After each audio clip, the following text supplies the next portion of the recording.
Welcome to the Learning Can't Wait podcast, a Full Mind production. At Full Mind, our vision is to ensure every child has access to an exceptional education. Each episode, we will be joined by pathfinders within and around the education space who are bringing about transformational change on behalf of deserving students. I am your host, Hayley Spira-Bauer. Welcome back, everybody, to the Learning Can't Wait podcast. I am thrilled to introduce you to our next guest, Dr. Tony Hemingway, the superintendent at Fairfield One. Welcome, Tony. How are you? I'm doing wonderful. Thank you for having me today.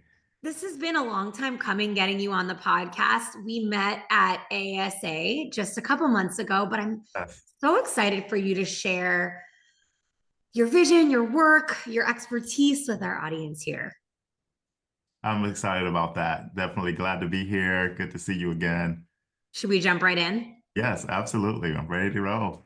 So, how did you come to be the personal and professional version of yourself? So that's a great question, and that actually kind of ties into the book that I just recently wrote called Make Something Out of Yourself. And what that book is about is my journey as an educational leader, starting from my early beginnings in education as a student to becoming a superintendent. And what I share in that book is just the people that I've met, the lessons that I've learned, and how all of those things have impacted me to become who I am today. And the high point of that is when I was an 11th grader in an English class, which ended up being the subject that I taught. I failed that class because my high school English teacher told me that I wasn't college material and that I would never amount to anything. And it, Oh my. yes. And I ended up in summer school and I had an amazing teacher there, an amazing teacher who told me that, I was going to be an author one day and that she believed in me and she just rebuilt my confidence. And at that moment, I decided I wanted to go into education so that no child would ever have to experience what I experienced in that 11th grade English class. And so that has just been my mission in education, is to make sure students have positive outcomes, they have supportive adults, and that we as an educational community do everything in our power to make sure that our students are globally prepared. And that's how I became the professional and personal version of myself, is making sure that I'm caring, making sure that I'm advocating, and making sure that I'm being of support. Wow. A moment for your resiliency and the teacher from summer school who helped you realign after what you heard, which no student should ever hear from your teacher. Wow. What is the summer school teacher's name? Do you remember? Her name is Charlene Proctor, and she actually did the foreword for the book. She and my mentor, Dr. Sosny, who was the superintendent that hired me as a principal and as an HR director. So those two were very pivotal in my success. And so the things that they share with me and instilled in me, I want to give that back. I want to be that person to other educational leaders. I'm sort of speechless, which I'm not normally speechless, because I still am struggling to understand what possessed your English teacher to put you down in your own head about what your capacity could be. But let's focus on the good for a second. So you were really positively influenced by the superintendent who hired you to be a principal, the teacher who taught you in summer school. How are you recreating what they did for you in the district you lead today? So one of the things that I do is I try to create a succession pipeline. And what that looks like is if there are emerging leaders in our district, then we want to give them the skills, we want to give them the opportunities, we want to give them the coaching and the guidance so that whatever path they decide, they will have a high level of success with doing that. We started an AP Academy, which is where all of our assistant principals come to the district office monthly for just professional development on instructional leadership, effective management, if there are things that are hot topics in laws and special education or just education in general, we want to make sure that they can understand those things and be able to apply them when they are in that seat to be a principal. And also, in my previous district, we worked with all teachers who had administrative certification. And if they had that administrative certification and aspire to go into leadership, we had those conversations with them about scenarios that they would experience as an educational leader and how they would navigate and handle those situations. Also, bringing back those folks who had recently left the classroom to become leaders to provide expertise and their experience as well. So all of those things are just ways that we try to promote a leadership pipeline and support that growth for our emerging leaders. So often schools are caught off guard when they have someone move to a new district or they have someone retire. And especially in the crisis we're facing today, where there's not only teacher shortages across the US, but interestingly enough, there's also a superintendency or a superintendent shortage. It sounds Yes. like you've really gotten ahead of that. Now, what has to be coupled with a smart succession planning is building a school community where teachers and leaders want to be. Can you talk about what have you done to be an inclusive leader, to make teachers and leaders feel good? And how does that trickle down to the students in your district? So the first thing that comes to mind is in the beginning of my journey here, I did a lot of one-on-one conversations with all stakeholders. I met with board members, I met with district office leaders, principals, teachers, students, and community leaders to kind of find out what is it that you love about the district? What is it that you see as opportunities for growth for us? And then how can we work together? What are those things that we can do to make sure that we're on the right path to make sure that our students succeed? And so in having those conversations, I led a 2-day retreat with my leadership team. And in that meeting, we developed our vision and mission statements. You know, one of the biggest questions I was asked with taking on a new role was, what's your vision for us and where are you going to take us? And my response to that was, I want to know where we want to go together. How can we build this out together? And we did that work. We created a vision statement, a mission statement, as well as promises and commitments that we were going to make to our students. And so monthly, we revisited those things and made sure that everything that we did aligned to our shared vision.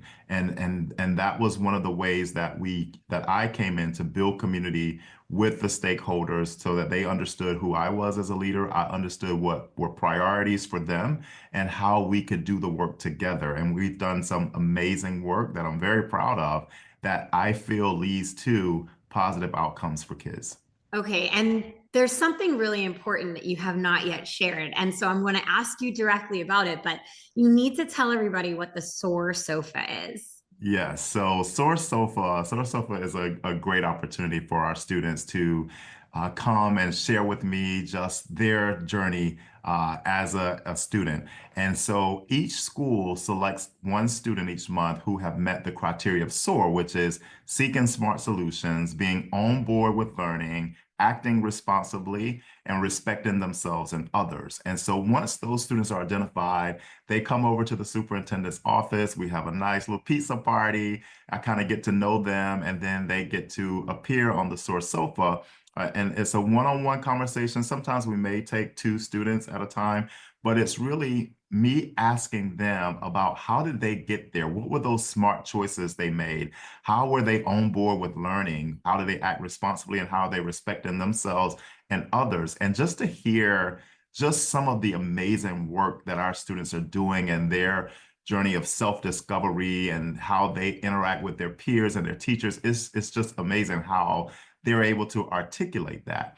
And so I recently have had seniors who I think I have the valedictorian on, the salutatorian. We have kids who are triple completers. And so they're really working hard and they're really focused on their academics. But the questions that I ask those students sometimes are like, what's on your playlist? What are you watching on Netflix? And how do you connect outside of school? And just hearing them kind of turn their wheels about, oh, I have to, focus on my education and I have to be a person at the same time. That's just really, it's a special moment having that connection with them. And the community and the school community have just been overwhelmingly supportive of that and impressed with the work that those students are doing on the SOAR Sofa. I think I need a SOAR sofa here at home. Everyone needs a SOAR Right? Sofa. I started the other day, I started asking my older son, who's just turning 9 in a couple weeks.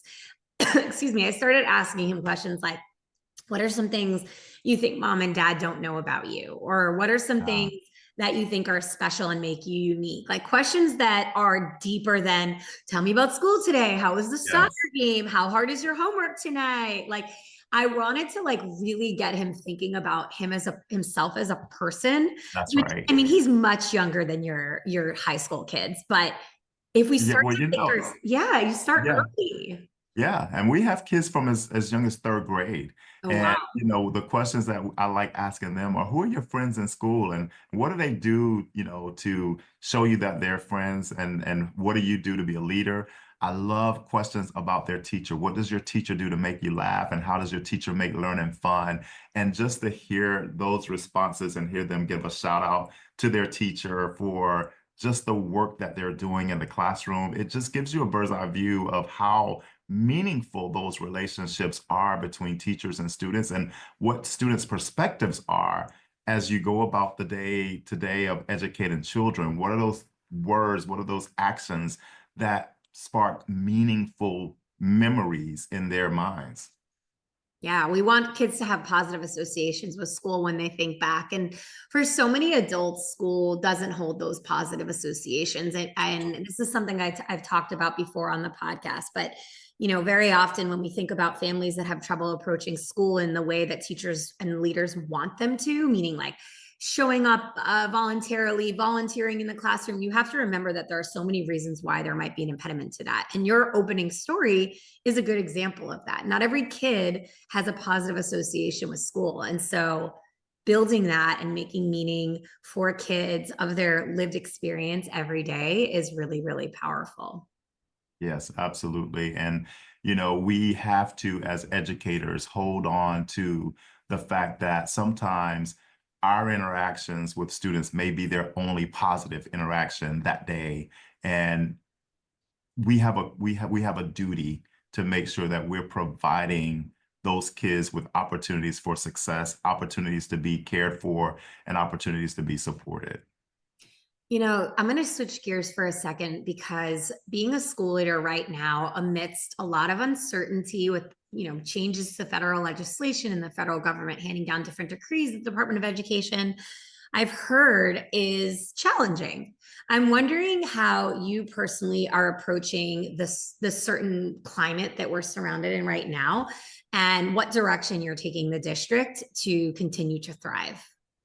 And so I think that's a great question. And the thing is being educated and being knowledgeable of the things that are happening around us. There is a lot of uncertainty, a lot of things that come out, and you're reading and you're having discussions in larger groups about how to navigate just all of the different directives that are being sent out, a lot of speculation. And I think the thing that we hold true to is that when we're in that budgeting process, how are we making sure we're being fiscally responsible to make sure that our initiatives align with what is best for students? And I think that in the case of any directive that comes out, that if we're doing what we feel is number one, legal, it follows board policy and it's what's right for students, then I really try to get my team to understand that we're going to be okay.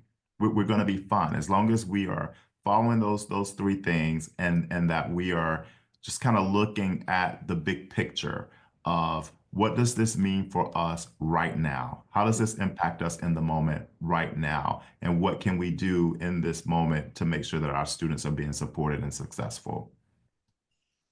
Yeah, it But takes a it's a lot. lot of uncertainty It's though. a lot, but Yeah. you're describing being pretty unflappable and just, staying grounded and keeping yourself informed. And Nobody wants to be in a place where they don't know all the changes ahead of them, but as a leader, it's so important, like you're saying, to really stay grounded and think about how you can keep yourself best informed. Tony, you alluded before to the book that you have written, thanks Yeah. to your supportive summer school teacher. And I know you told me the title is Make Something Out of Yourself. Where did that title come from? And what can we anticipate being inside that book? So that title was a conversation that my mother and I actually had. And so my mom was really a stickler for her children becoming educated.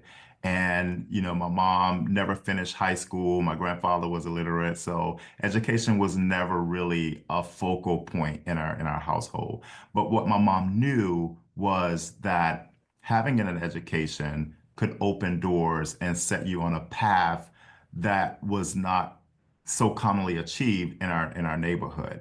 And her directive to me and her expectation of me was to make something out of yourself. And what that meant at that time, when I was, a kid, when she said that, was go to college, get into a career, do something positive with your life. And so in this book, I talk through the lens of all the people I've met, all the lessons I've learned, all of the support that I receive that helped me to make something out of myself. I think I've done okay from going from a student who failed 11th grade English to becoming a superintendent, of a school district in South Carolina. And I can tell you my mom is very proud, and I'm happy that I was able to make her proud of me. But that's where that title came from. It was her expectation, it was her directive, and it was the support that she gave me as a student, in elementary school, all the way up to being a professional today, is to be someone positive, be someone who's a role model, somebody who gives back. And my book is all of those stories of people who did that for me and how I then provided that to the people who I've led and taught throughout When my does career. when does that book come out? So I am hoping Uh, August of this summer, all right. that I'm ready for a book signing. What I've done so far, I've had 10 educators to read the book, and we had a focus group where we talked about just what was strong, what needed to be expanded. And so I've been going back and rewriting and doing a lot of rewriting. And so as I go back and read a chapter, I'm constantly rewriting. And so I haven't gotten to that point where I'm ready to let go and release it to the world. It's your continuous improvement process, but It's my with a book, there continual has to be journey. some end. Yes, it does. And so, and I have friends who say, oh, it's great. You need to go ahead and do it. But I'll say, let me just read it one more time. And when I read it, I'm like, I want to change this part. So it's coming. It's coming. Yeah, I'm excited to read it when it comes to be. I think someone asked me earlier today, what's your favorite part about doing the podcast? And I said, people's stories. And Yeah. it's a great extension of getting to interview people, getting to read their book. Yes.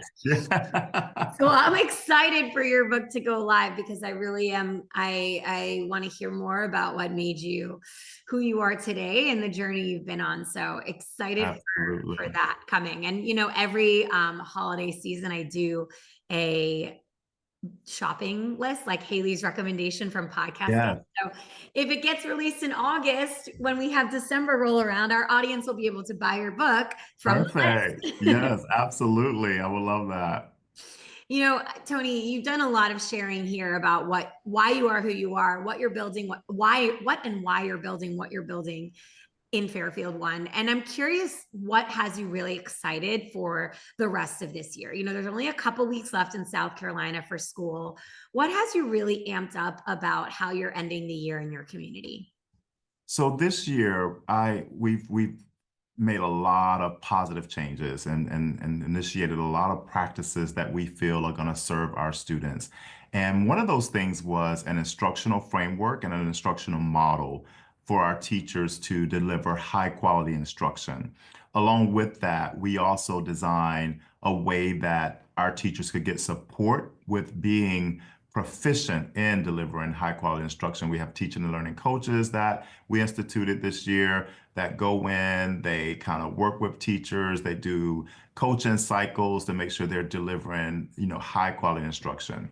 This year we took iReady testing, and from the beginning of the year until the spring assessment, our students have made significant growth in the areas of reading and math. So testing season is coming up, and that state test will be rolling around in a couple of weeks.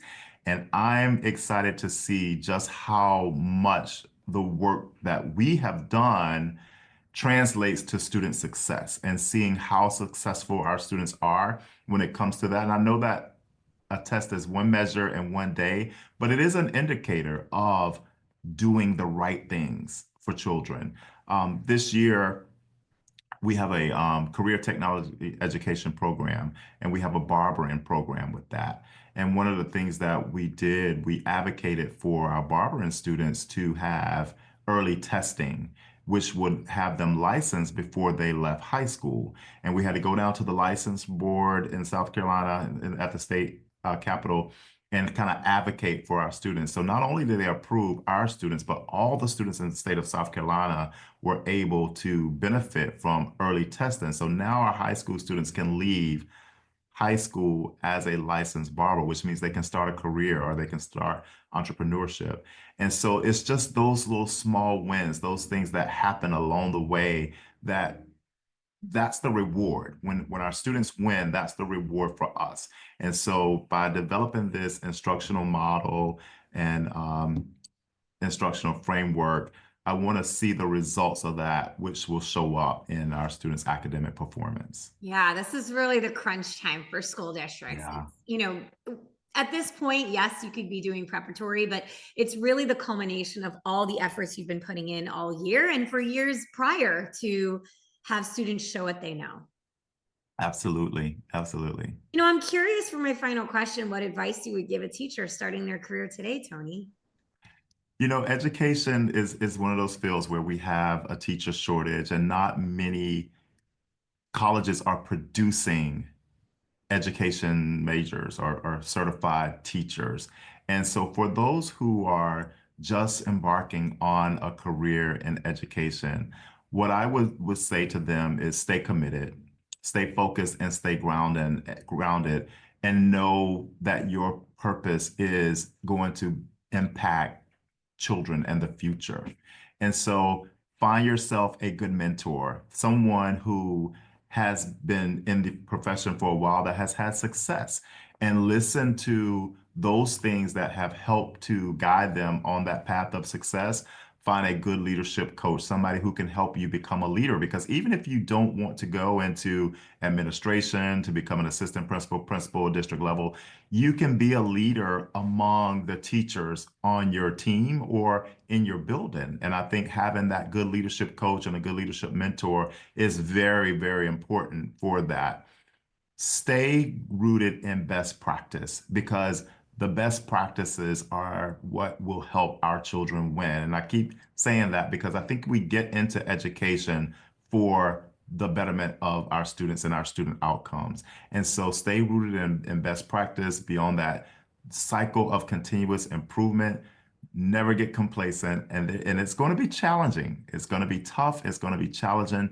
But just remember that someone helped you get to where you are. And when you commit to education, when you answer that calling, then that calling means you have to provide that same support, that same care to help students make something out of themselves and be successful. And it comes full circle. Yeah.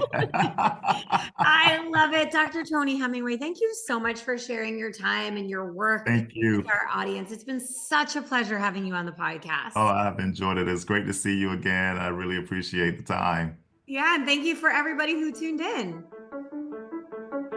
Thanks for listening to the Learning Can't Wait podcast. If you like what you heard, please rate, review, and share this episode. Be the first to know when we have a new episode by subscribing wherever you listen to podcasts.